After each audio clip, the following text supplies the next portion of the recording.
the global community of educators. Are you an educator who finds it difficult to engage the Gen Z learner? Are you finding it a challenge to make full use of technology for teaching and learning? Are you of the belief that good instructional design means that we need to upload text and presentation materials, videos, and quizzes onto a learning management system? Or are you still teaching all your classes using video conferencing systems? If so, then FREEJOO is the place you should be at. FREEJOO is a community of educators by educators. Here, you can network with educators from all around the world, collaborate on projects, exchange ideas, access the best competency-based professional development courses which help you enhance your pedagogical and technical skills as a 21st century educator. Learn to use digital tools which enable you to design your lessons easily and quickly, and so much more. Join more than 100,000 educators from more than 35 countries and get access to a wide variety of competency-based professional development courses which you can complete at your own time and at your own pace. What's more, the courses are available in several different languages and come with CPD units and certificates. No matter if you teach children at a preschool or an elementary level, or at a high school or tertiary education level. Even if you are a corporate trainer training adults, we have professional development courses for you. So what are you waiting for? Sign up for early access to FREEJOO version 2 today at akadasia.com and get in queue to receive a free lifetime membership for FREEJOO. What's more, if you sign up today, you will even receive access to 10 professional development programs for free. Sign up today. Visit www.akadasia.com and join FREEJOO, the global community of educators.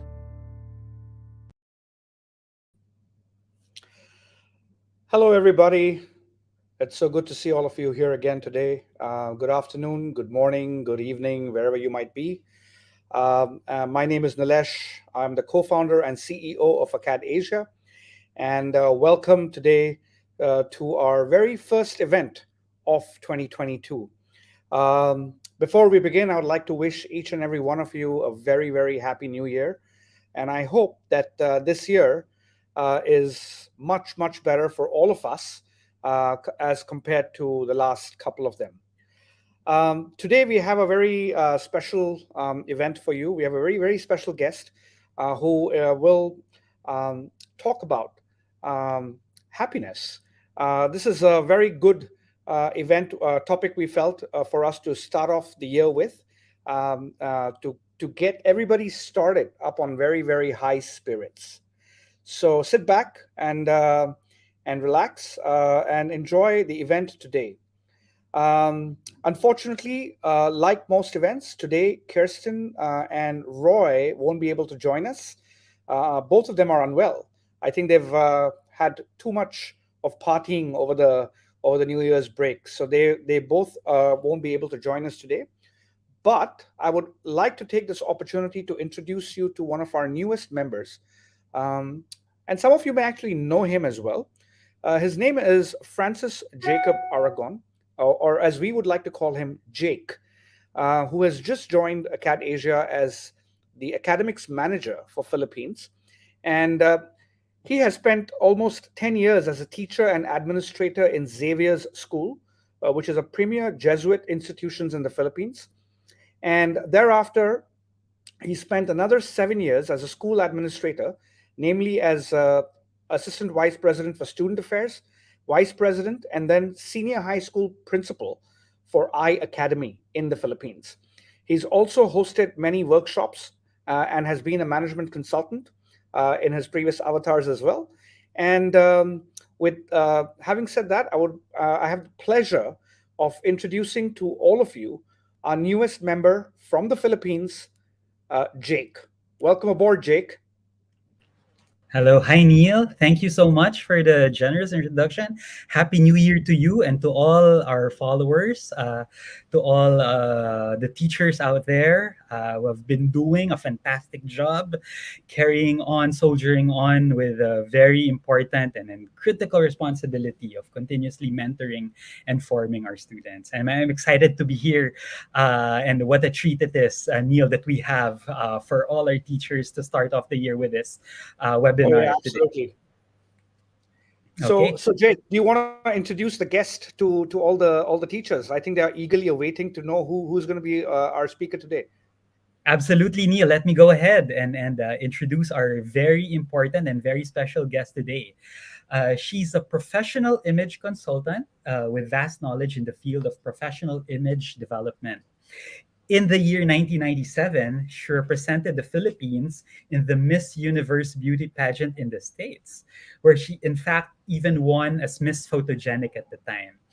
In the year 2000, she was awarded as a Filipino World Class Achiever by the group Filipino Achievers Gawad Parangal. In the year 2013, she received two important awards, and these are the Pink Ribbon of Hope Awardee, presented by Woman Today and the Bessie B. Legarda Memorial Foundation. And in the same year, she also got the Absolute Mom Awardee, presented by Absolute Purified Drinking Water. In 2013 as well, she received the Philanthropy Award presented by the Association of Image Consultants International. Currently, she's the owner and managing director of Personify Image Studio Incorporated, an image consultancy firm established in 2007 that offers workshops, seminars, and conventions on attitude, behavior, and appearance in the corporate world. She is also an author, as she wrote the book 88 Things Every Professional Should Know or Else, a book on professional image development. She's a wife to celebrity photographer June De Leon and a mother to their sons, Ija and Eli. Our guest is a cancer survivor who has inspired thousands with her story of hope and joy and happiness. And to talk about practical approaches to increasing your happiness and to start us off for the year, I'd like to introduce again our guest speaker for today, Miss Abigail Arenas de Leon. Abigail, welcome. And Hello, we're thank you, Jake, and thank you for that beautiful introduction. I was just listening to it. Is that me? All right, thank all you. you. It's Thank you all very you, much. Abigail. All right. So Okay, please take it away, Abigail. I will start now. First of and foremost, Happy New Year, everyone. So I'm going to have to say what Neil said. Good morning, good afternoon, and even good evening to a lot of you. So let me start my screen share. I know that, hang on, let me try to do this again.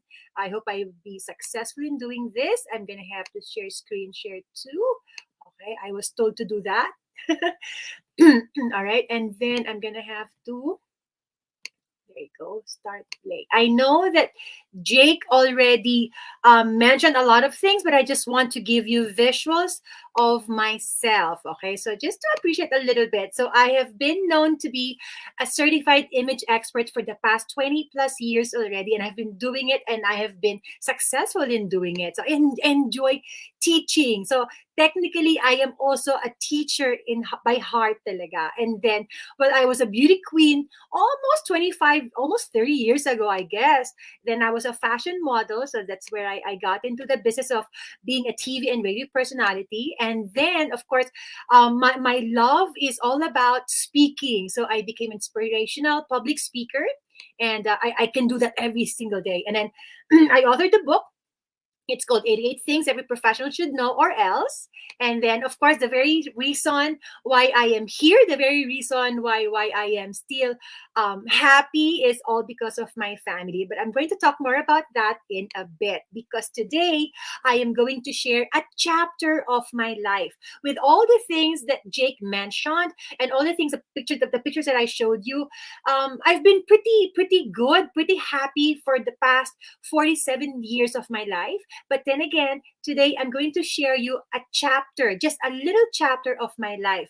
But I have entitled this talk, this short talk, The Joy of Finding Myself Again. So this is my breast cancer journey. So I'm going to have to give you a full details of it. I hope you don't mind, okay? I like sharing this, okay? First and foremost, I would like to introduce the main characters of my story tonight, okay? Ija, my son, who is now 20 years old, my moon, my sun, and stars. And then Eli, now my 5-year-old, okay? Also my sun, moon, and stars part 2. So I only have 2 boys as my children. And of course, my husband, June, he is, I would say, my everything, and he wouldn't want to be introduced in any other way. So these are the main characters of my story today. Okay, so first, I've mentioned it was breast cancer. So let me mention the diagnosis. I have no history of cancer. No one in our family had cancer. I have always advocated women's health. I have given a lot of talks on how to prevent breast and even cervical cancer. As far as I can remember, I have always been health conscious. I'm the type of person who would drink vegetable juice every morning. But in June 2020, a few months after weaning Eli from breastfeeding, and he was more than 3 years old then, I found a zit on my breast. Very small, a small reddish bump. I could easily ignore it. So I casually texted my OB and I said, I got a weird zit on my left breast. And she answered, go for a mammogram as soon as you can. And the next day, I was at the hospital getting a mammogram. So this is the picture. I got the results and it says binary 5 possible cancer. And that's the beginning of our unforgettable journey. So to all teachers, to all of you listening right now, please do your mammograms. If there's anything that you notice that's out of ordinary, please do your mammograms. I was told to go for a biopsy. And then we didn't get the results in 3 days because the doctor keeps on requiring additional tests, breast panel, HER2 fish. I did not understand. Finally, we were told to go to see an onco surgeon so she can explain to us. There were a lot of words and we couldn't understand. I asked her just 2 things. Doctora, what do I have? Am I critical? Those are just the two questions I had in mind. So the answer, stage 3, breast cancer with HER2 positive. She explained that my body has cancer and a factory for cancer. For me to get better, we have to do chemo for the cancer and targeted chemo for the factory. It's a very aggressive cancer. If I don't treat it right away, I'll be critical because it's stage 3. My next question was, how much? There's chemo that would cost around 100,000 pesos and with 50% chance of surviving. And there's another choice, and then the other one is around 400,000, but with almost 80% chance of surviving. And I needed 18 rounds of chemo, and that just gave me a headache right away. We live about 10 minutes away from the hospital, and before we got home, my husband and I decided to sell our house. My dear husband said to me, we can always buy another one, but we cannot buy another one of you. And just like that, our entire life was uprooted. Then God sent us hundreds of angels on our way, and we didn't need to sell the condo after all. I won't have a chance to say the names of the people, but these people, they did so much for us, and we are eternally grateful. We will never forget. Now, next one, treatments. Okay, so we've done with the diagnosis, and here are the treatments. We are very happy to have found Dr. Luisa Tiambeng for our first actual meeting in Cardinal Santos. So it's a hospital in the Philippines. June and I went to the cancer center for the very first time, and I saw my future in cancer. It was so sad. The eyes of the patients there seems to be so lifeless. So most patients had this blank stare. And that night, everything just got real. And that was the first time that I cried and sobbed for hours. So when I was told about the cancer, I was like, okay, I'm okay. But then again, when I went to the cancer center, that's everything started to be real. And then in July 17, 2020, it was so fast. I was diagnosed in June. In July 17, I started my first chemo session. Ija brought me to my first chemo treatment. And I was so happy to be visited by Father Luis Felipe Villalobos of Everest Academy. He met us there and prayed with us. And he told me that other people's prayers are the most powerful prayers. So I asked friends to pray for me, and that brought a sense of peace. And I was on FaceTime with my mom and sister until I fell asleep. The first treatment took us the whole day. June was more stressed waiting at home. So that was my first one. I thought it's gonna be easy. But okay, the next day, I was actually feeling great. I thought I'd be down, but I got up and showered and put on makeup and then even went on an online job. So but the day after that, that was a very different story. So this is day one right after chemo. I was feeling still around myself. 12 days after, I started to feel a little bit of the hair shedding. So I decided to cut my hair short. So this became my last post on FB. I thought I would just have short hair, but after 3 days, I needed to shave it all off. So I did that. The next slide, I'm warning you, every time I would watch this short video, I would always cry. So this is pretty sad. I'm going to share a 1-minute video.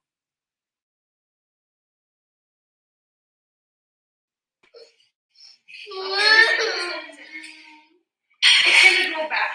Look what happens. See, look what happens. It's terrible. I don't want you to see it like this. See, all the hair coming off. That's why I need to cut it. Okay? Okay? And then when I cut it, it's gonna grow back. Oh, it's gonna take a while, but it will. Look how much hair. Look, you see? You see this? I don't want it to keep falling. See? It's gonna come off. Alright? I told you you're gonna see mama bone. But it's okay. It's just hair. Okay? You understand? Mama's sick, but she's gonna get better. Okay? It's just hair. I'm gonna get it back. I'm gonna grow it back again. So Eli was my youngest, and it took me a while to realize that he is into it as much as we were. So June and Ija took turns in shaving my head.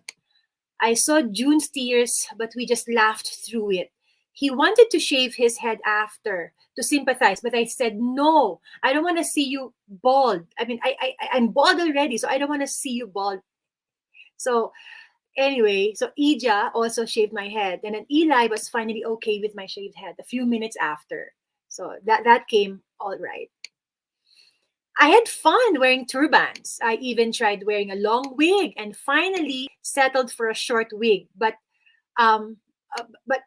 good thing in Zoom it looked good. So these photos were taken in the first few chemos until okay, let me just show you this.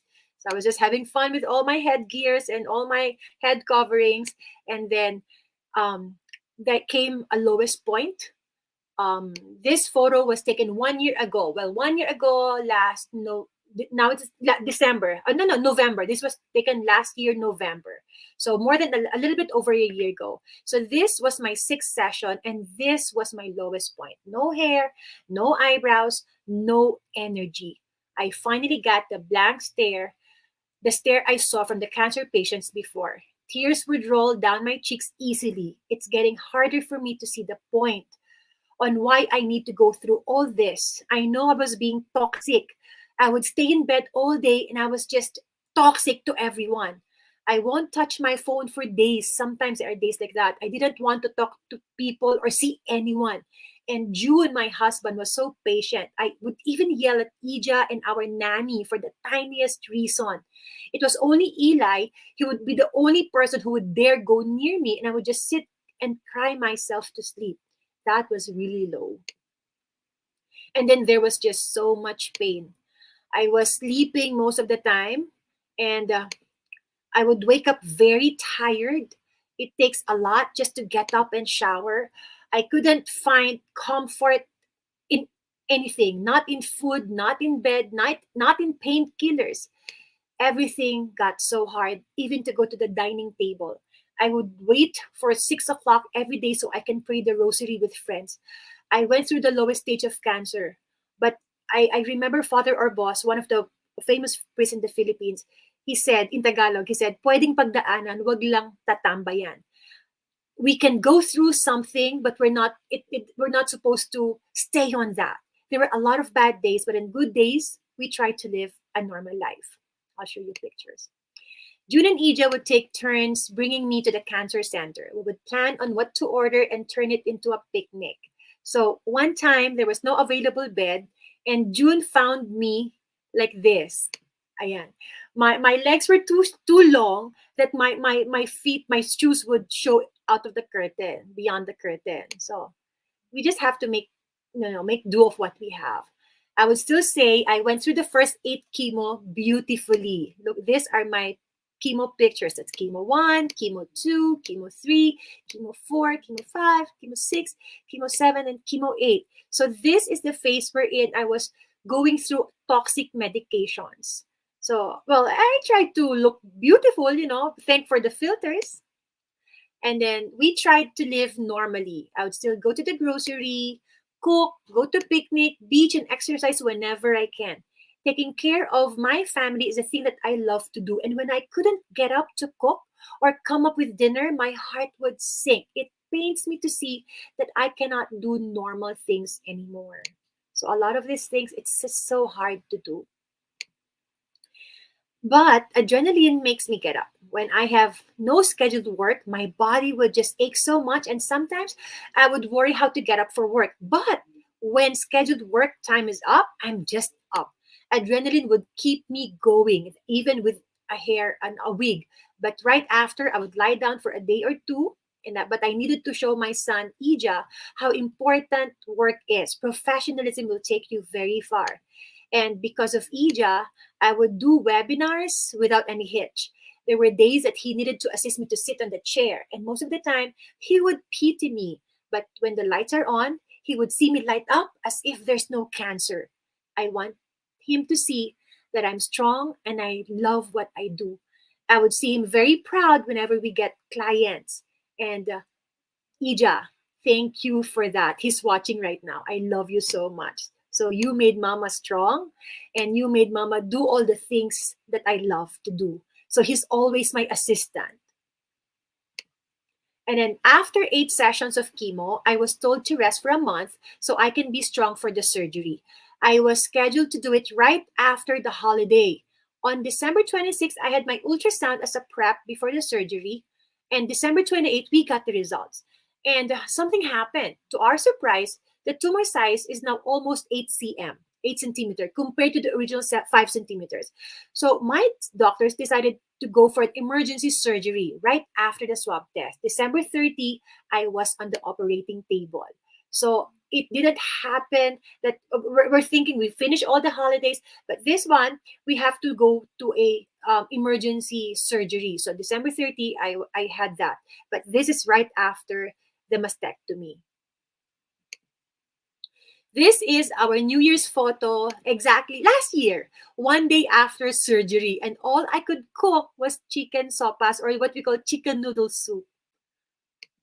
And then right after New Year's Day, we got the best news from my onco, from Dr. Diana Kua. She said, I was responsive to chemo because my tumor and lymph nodes turned out to be negative on cancer. On January 2, 2021, I am cancer-free. And that's one of the best news. I feel like I was just, being lifted up literally. Dr. Tiambeng, my other onco, was heaven sent. Literally, I can see Dr. Kua as an angel giving us the best news. So I was very responsive of the chemo. The surgery was very successful. I called up our priest, Father Mao of Everest Academy, and my heart was just bursting with joy. We want to do a Thanksgiving Mass, and it was a beautiful Mass. And there were family and friends on Zoom, and it's just us in the chapel, but it was really, really special. After mastectomy, I know my hair is starting to grow. I can feel that little tiny hair. And this was my last truly bald portrait. I thought, so that was taken by my husband. My husband is a professional photographer. At this point, I thought the bad days are finally over, but not quite. I still have to do some things. Radiation came, and I needed 30 sessions. Every day, June and I would go to the hospital, and COVID exposure was a real threat. And that was a time when we were not yet vaccinated. Thank God we didn't catch it. Radiation was hard for me. Every day, I felt like my energy and my spirits was being zapped away every single time. Nausea came back stronger than ever. I became very weak. I couldn't even stand for an elevator ride. I was almost gonna ask for a wheelchair, almost. For 2 months, Monday to Friday, that's all we did. And then my husband would say I would bring in a person, and when I would bring in a person in the radiation room, and then I would bring home a zombie. That's how I was it was so weak. It was so hard for all of us. We learned to count backward. Finally, I found this drawing outside the door. It says 3 more to go, made by Eli. After that, I started to have my energy back because the last few sessions were not as strong. And thank God for my radiology team. These are amazing people. I have them. I have a full group. It's almost over. The last 10 sessions that I'm about to go through are for the targeted chemo. Somehow, it felt like a formality. So 10 sessions to make it not come back. Fingers crossed and plenty of prayers. I even had my own uniform for this. So I did 10 of this again. And then finally, September 6th, I was able to ring the bell. After 18 chemo, 1 mastectomy, and 30 radiation, that was my greatest achievement. So a year and 4 months of treatments, finally I was able to ring the bell and still cancer-free. April 21, when I officially stopped wearing hair covers and wigs, this is my first hairstyle. I thought that was enough. And then they are not as frequent. Down days are not as frequent, but they are still there. Morning aches and pains are something I got used to already. I know that my body is never going to be the same, but I can make my body strong again. I'm learning on how to handle my energy, and I've got my eyebrows and hair back. And with that, nothing is going to stop me now. Now, I learned, these are my learnings. I learned to be mindful and present in the moment. Before the pandemic, I used to run 20 training sessions per month, and that's a lot. And that's usually full days with out of town and sometimes back to back speaking engagements. Crazy, crazy schedule. I had a brilliant team who did the scheduling and the logistics. I was very competitive. For a full schedule would mean for me a success. I was always on an autopilot. I didn't notice life passing by me. With cancer and pandemic, my schedule is no longer that hectic. I have to choose the jobs I accept. I've learned to pace my energy. I'm enjoying my life at home. I take my time to shower. I watch TV series and enjoy them. I usually, before cancer, I would watch TV series just to make myself go to sleep. But now I watch TV series and actually enjoy them.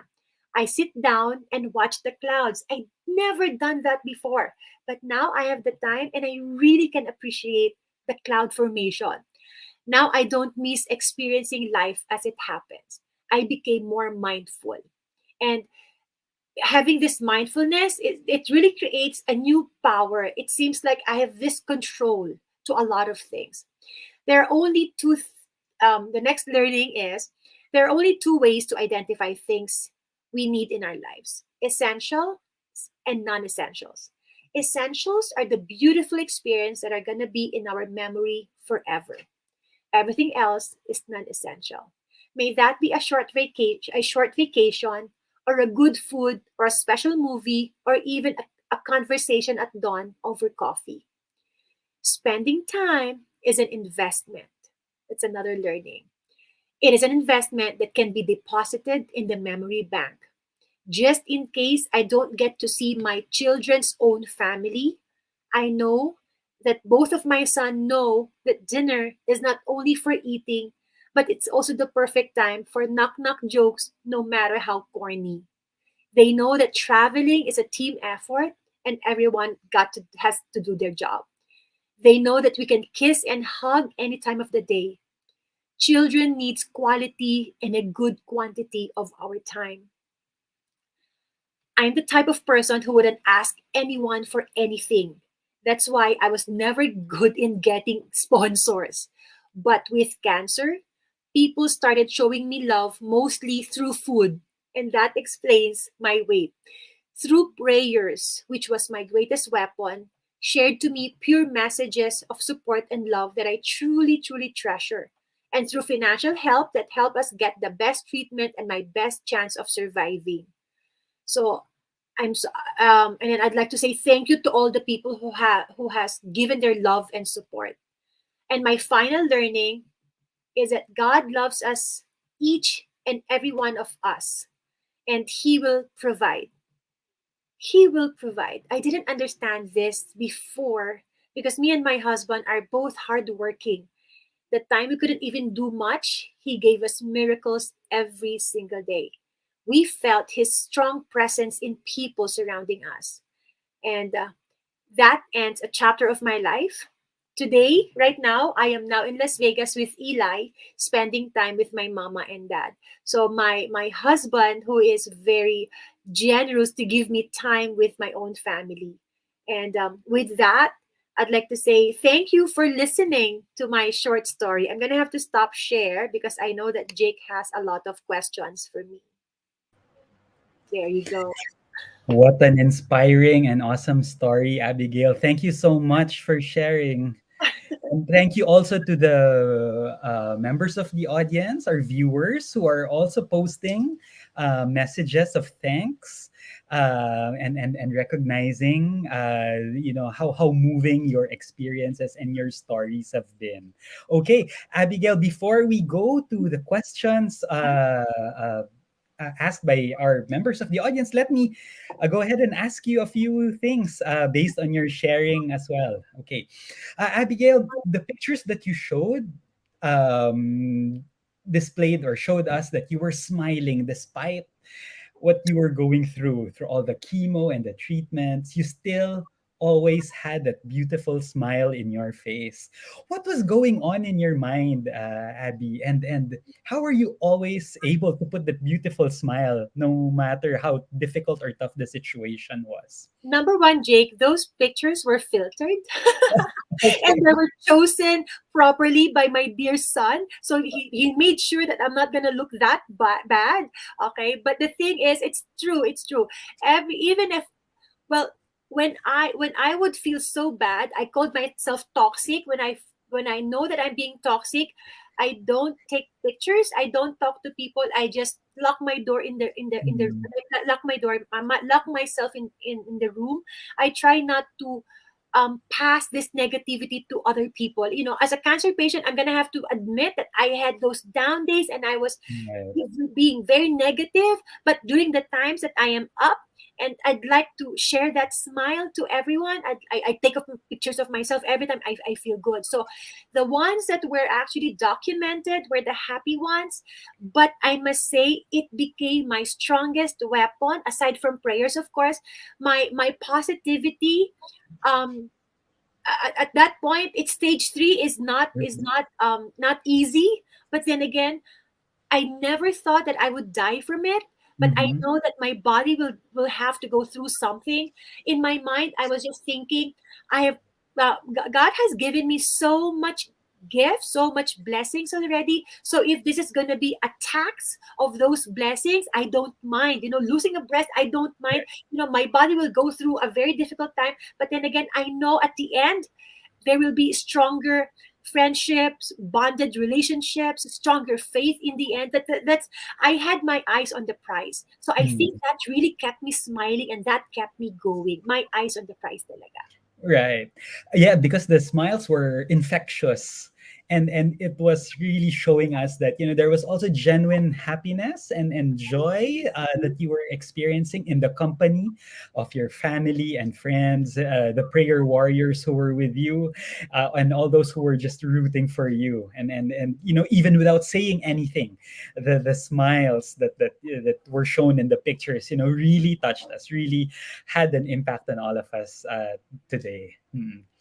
So Okay. I guess, Jake, my story would just say that no matter how low you get Right. to be, no matter where you are in this time, I mean, everybody's experiencing pandemic, everybody's down at this moment, but to hit you with another cancer, that's something else. And but Jake, people would say, oh, you are so blessed, you are so Mm. lucky that I survived. But then again, in my mind, with all the people that I've met during this treatment, I am super, super lucky talaga. I feel so lucky because sometimes I would see them like they would show me pictures of Uh-huh. themselves before, and then they were like half of the size, and I was just so lucky that I didn't get to experience that. So Mm. the more I see these patients that look bad, I mean, that are going through worse than I was, and Mm. I was just, what I've experienced is really nothing Mm. based on other people's experiences. So cancer is not something that you'd wish even to your enemy, but it's something that I'm lucky to survive, I must say, because sometimes I've met several people in this journey that didn't make it through the end, and Mhm. I just pray for them every day. And I feel that I have a purpose. I feel that my children still needs me, and that is why I became very open about this experience, because I feel that if one person would learn, or when one person would have the strength or the courage because of what she or he has heard from me, then that will be, I will just keep doing what I'm doing right now. So sharing Mhm. this story, sharing this experience. Right.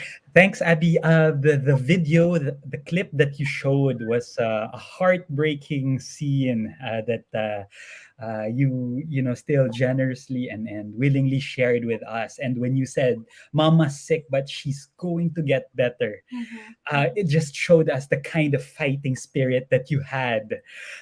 Abigail, how important was it to reach out and communicate to your husband and kids about the whole situation, about the reality that the family confronted? Because I could imagine there were many times when you really had to reach out and talk to them and explain what not just you but the whole family was going through. How important was that, and what went through that process? I never kept anything from my family, not even from Eli, the 5-year-old. So Mm. during that time, um, it was like three adults at home. It's my husband, me, and my son. So every step, every visit to the doctor, he knows. And then finally, on that very day that they're supposed to shave my head. So we sat down in the bathroom. They were ready.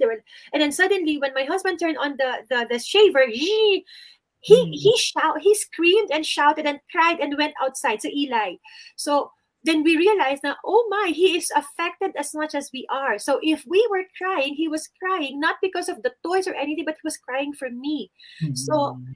I think that you couldn't underestimate a kid's emotional um being, because he really understood. He was just 4 at that time. He really understood.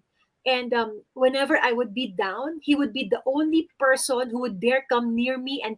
and tell me, Mama, I'm gonna take care of you, while watching TV. He would do that. So, and then it just brought me so much joy in me. So never, I didn't keep anything from anyone, from my family. So even our nanny knows everything Mm. that's going on, because even the driver, because they're part of the team. So the very I think I was able to go through this cancer is because I had a very, very strong team. So it's starting Mm. from my husband to of course my parents were in the US, and they couldn't fly.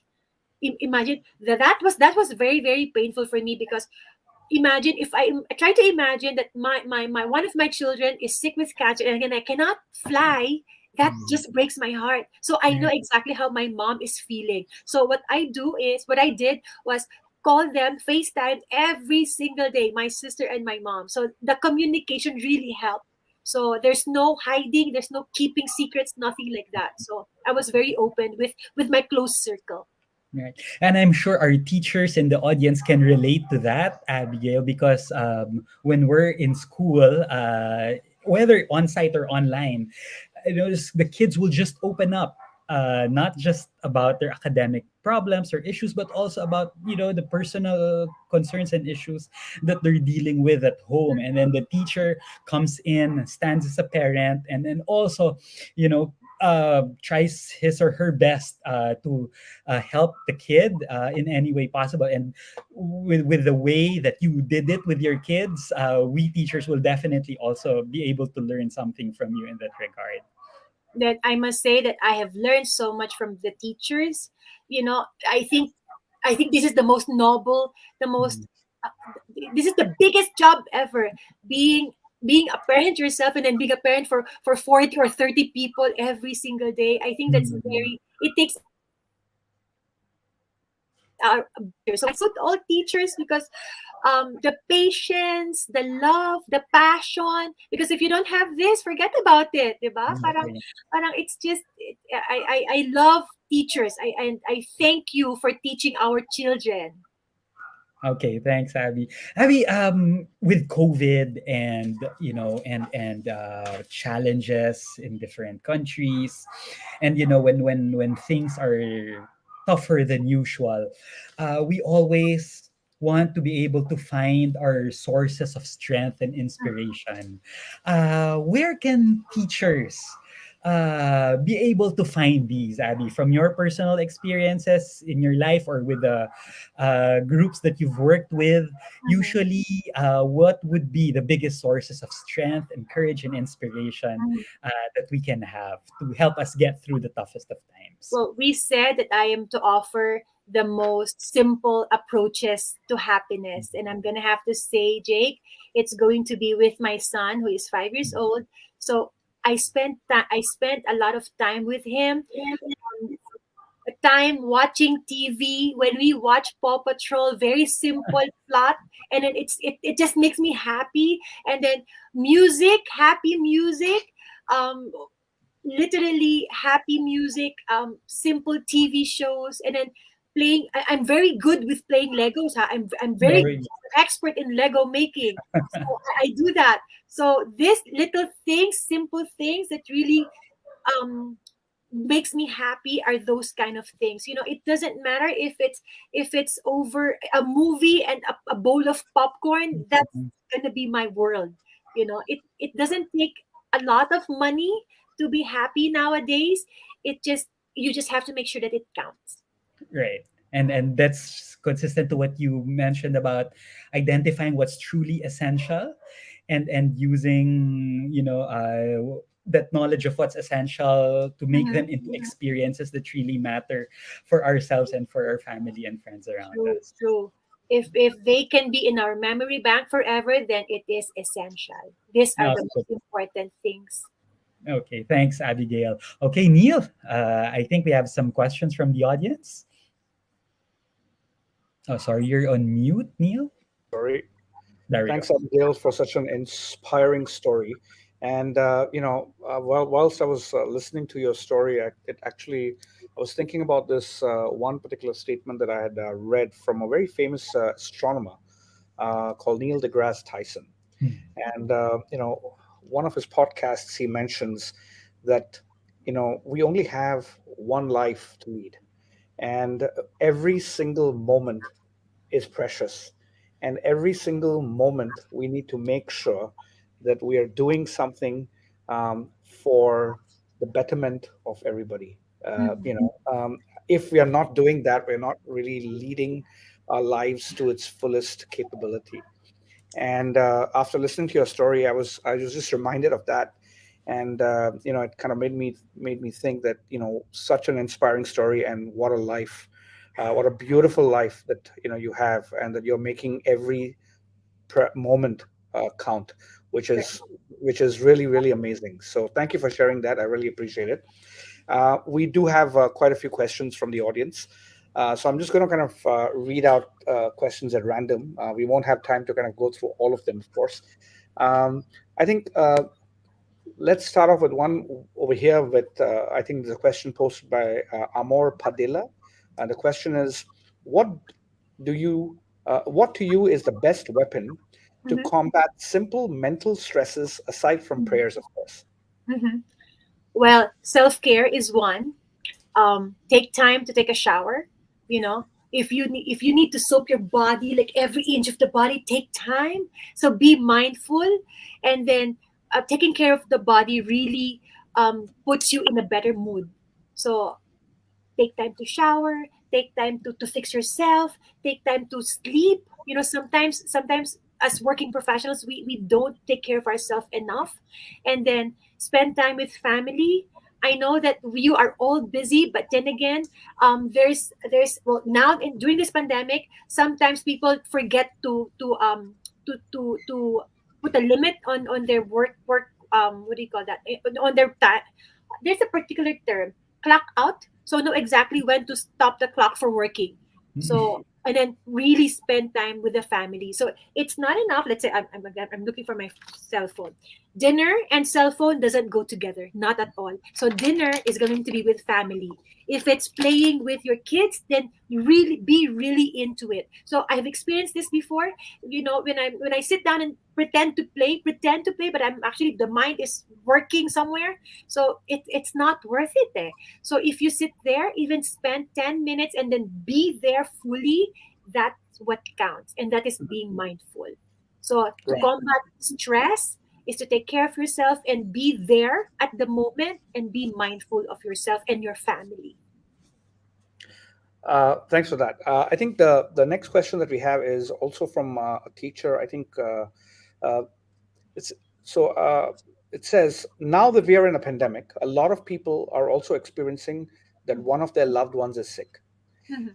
Based on your experience, what is the key element to keep the family strong and not break down?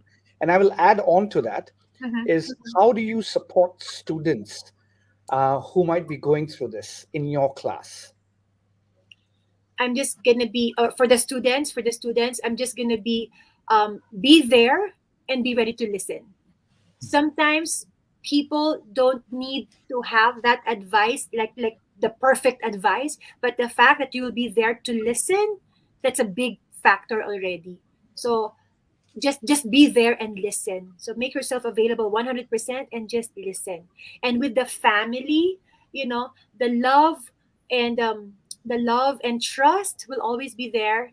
The openness in the family should always be there. Great.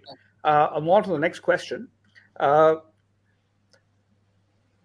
how to deal with people that search for happiness through the fault of others?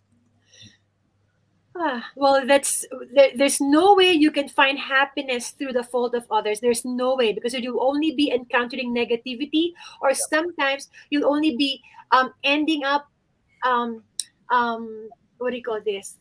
When you try to compare yourself to others, that's not gonna do any good. Truth is, I'm not so much in Facebook. I'm not so much in Instagram nowadays. I thought I'm gonna be, because there's more time, but then again, apparently, it's just comparing yourself to others. It's not gonna be. It's not. You're not gonna find happiness in that. So sometimes this undocumented events of our lives are the happiest times in our lives. So we get to really experience it. You know, sometimes I would see people documenting through a video a special event, but that's missing out. You know, so don't miss out on these events, and then savor that happiness. That happiness can be from anywhere. It can be from the simplest times. Sometimes if you are cooking, let's say if you're cooking sinigang and you put effort and love in that particular dish, the sinigang, and then when you serve it, it just fills you with all this happiness. That's genuine, that's sincere, that's authentic happiness. So find happiness in our own selves, find happiness in the things that we do, that we can do for others, because basically that's how it comes back to you. Right.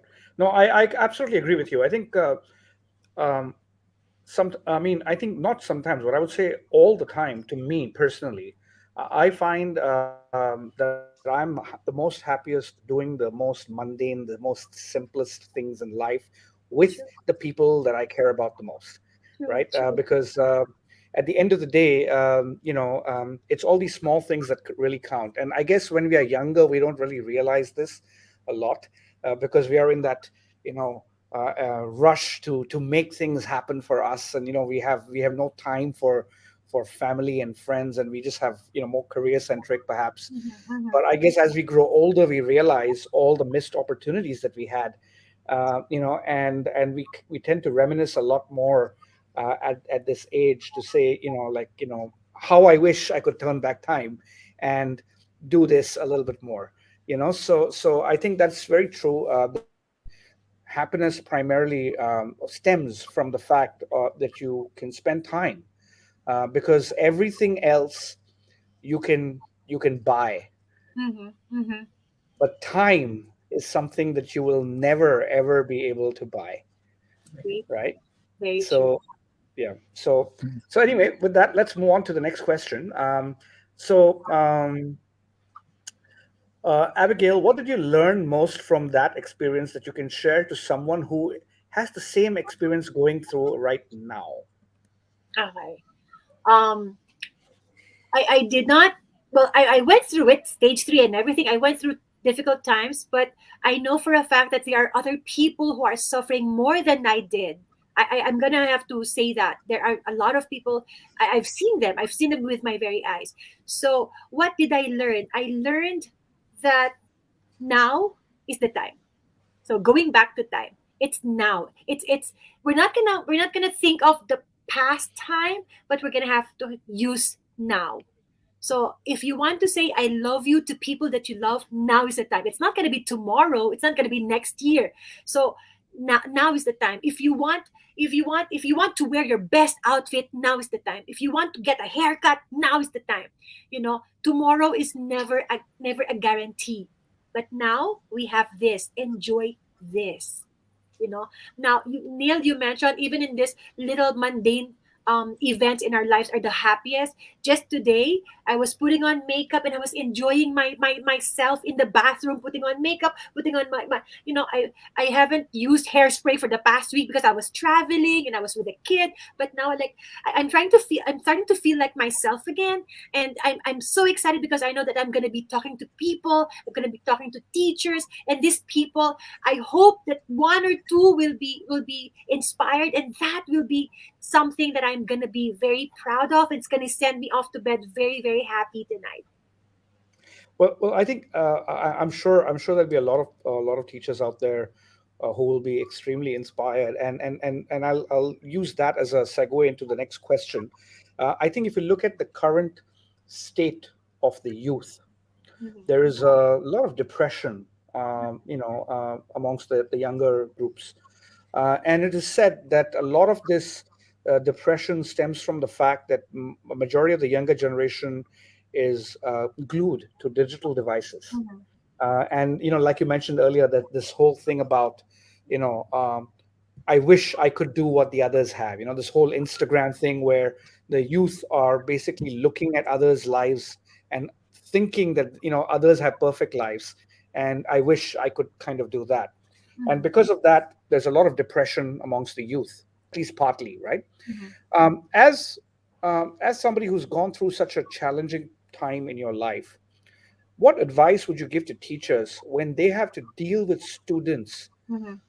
who are going through such tremendous depression and are not able to focus in class, Mhm. don't want to answer, don't want to switch their cameras on during Mhm. their online lessons? How do you then help those kinds of Mhm. students? Mhm. First and foremost, I'd like to mention that depression is real, that mental health is something that is serious. Now, when once you are there, it's just so hard to see any light. So it is so real. Now, the best thing that we can all do is to check on everyone. Let's say if you have friends, if let's say if you have like 10 friends, and then you keep in contact, and then suddenly one of them doesn't call you or one of them doesn't answer you, there should be someone to call that person. I mean, once you're depressed, you feel like nothing is going your way, that there's no light in the end of the tunnel, nothing like that.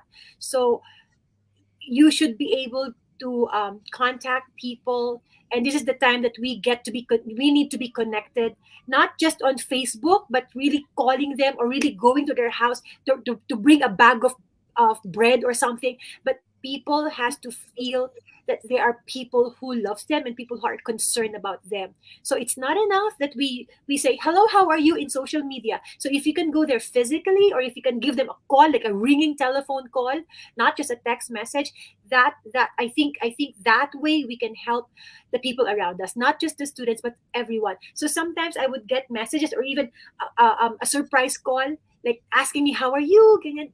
It's such a good feeling to know people that care for you. So now is the time to reach out to friends. So we have Right. to check on them. That's right. And Neil and Abby, the same way for teachers,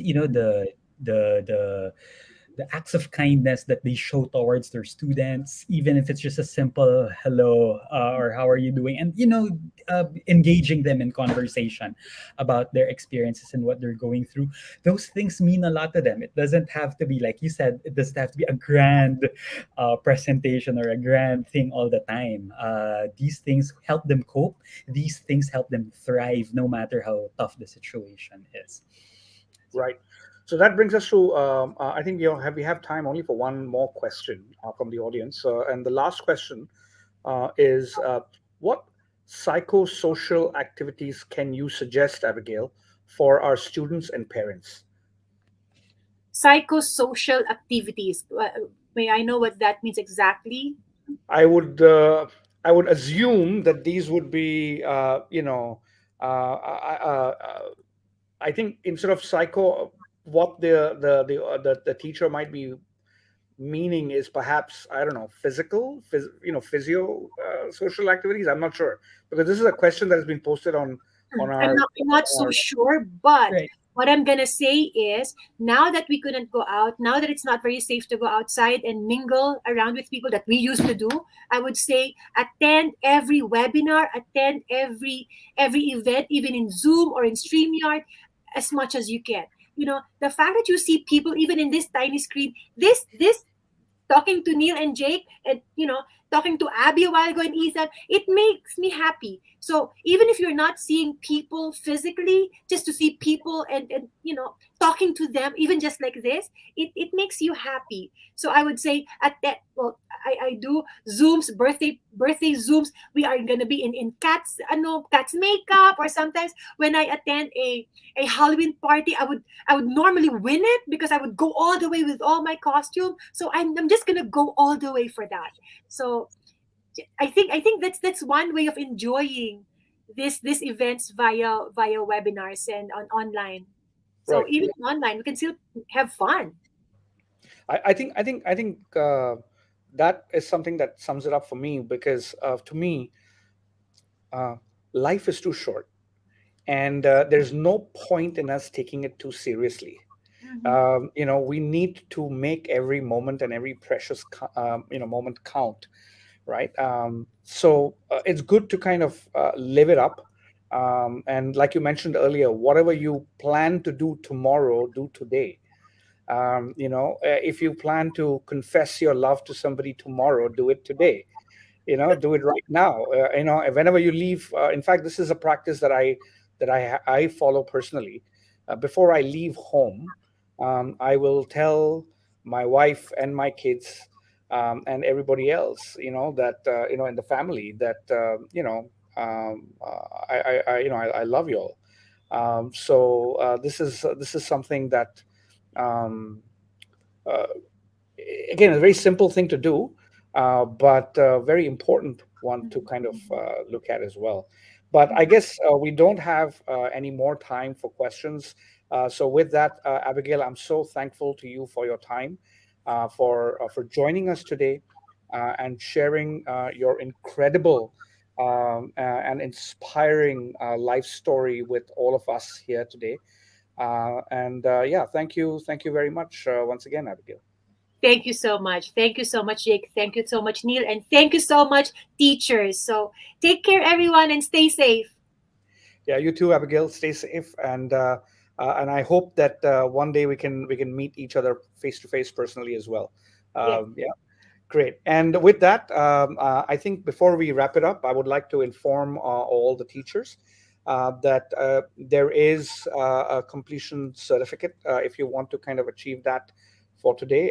What you will need to do in order to get that certificate is to go to freejoo.com, which is www.freejoo.com. So you can go to freejoo.com and enroll in this course called Increasing Your Happiness.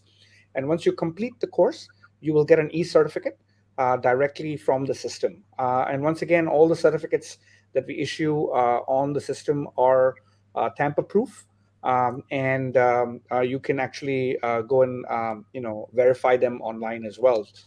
So this is something that if you're interested to get your certificate, please log into freejoo.com and enroll and complete the course Increasing Your Happiness to receive your e-certificate.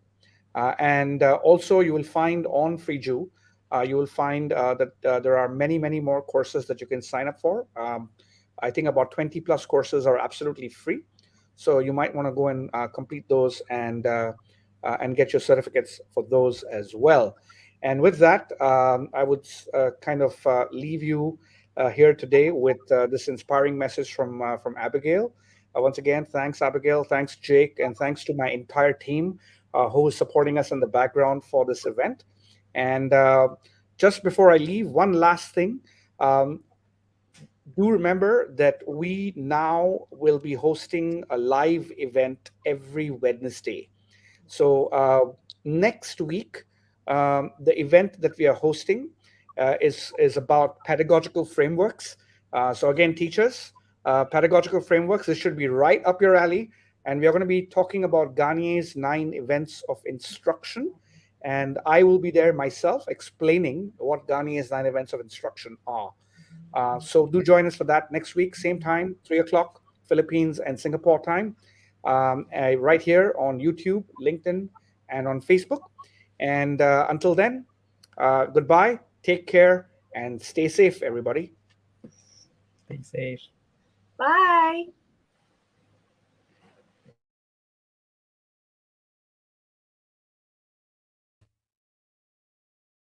Welcome to FREEJOO, the global community of educators.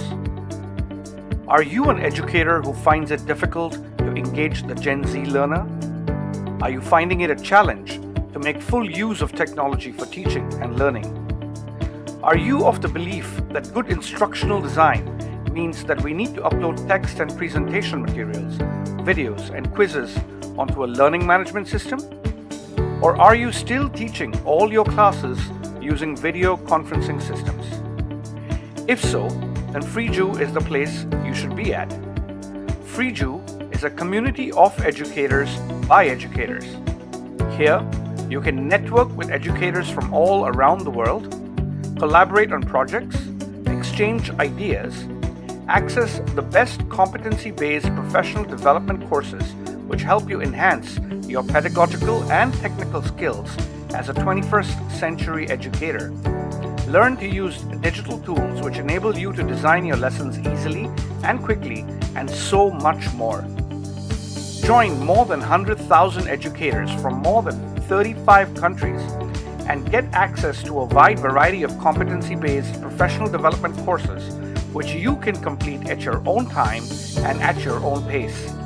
What's more, the courses are available in several different languages and come with CPD units and certificates. No matter if you teach children at a preschool or an elementary level, or at a high school or tertiary education level. Even if you are a corporate trainer training adults, we have professional development courses for you. So what are you waiting for?